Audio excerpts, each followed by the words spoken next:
July 27th, 1960, New York City.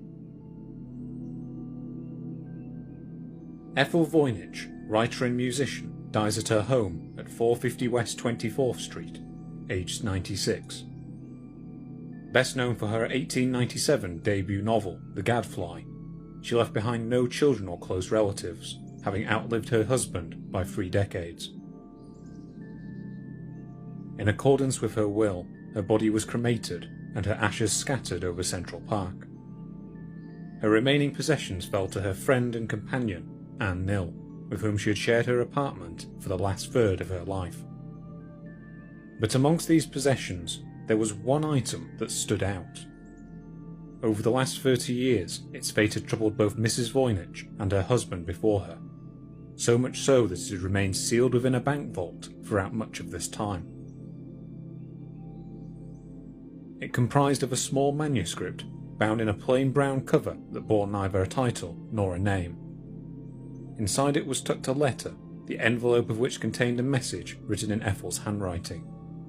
Its text reads as follows: "Concerning the cipher manuscript, not to be opened till after my death, and then only by A.M. Nill or one other responsible person in place of her."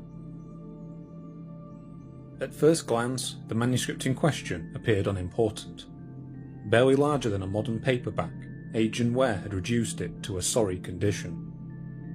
Its plain cover hung limp and battered, whilst the parchment within was faded from centuries of age. In places, burrowing insects had dug small holes through its leaves, whilst its edges bore labels, stretch marks, and other blemishes left by its prior owners.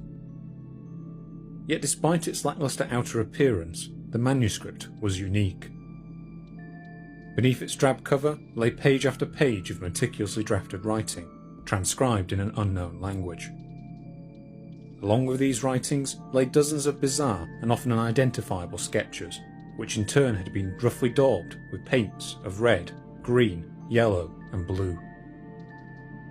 It was this combination of unreadable text and strange imagery that compelled Ethel's husband, the bookseller and former revolutionary Wilfred M. Voynich, to keep the manuscript within his possession for so long.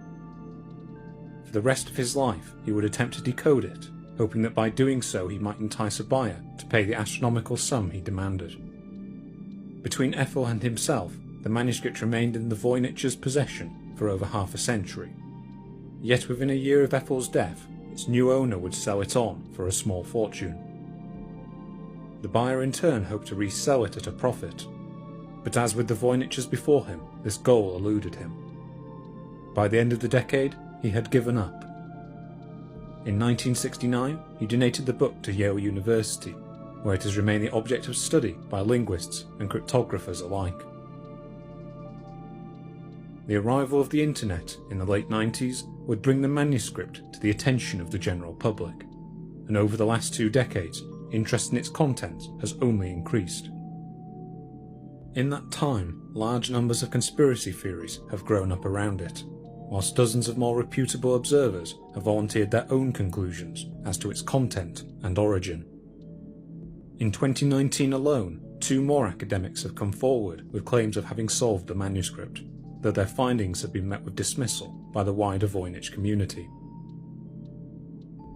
Despite these repudiations, interest in the manuscript only continues to increase, as observers both serious and casual attempt to answer just one question. What does the Voynich manuscript say?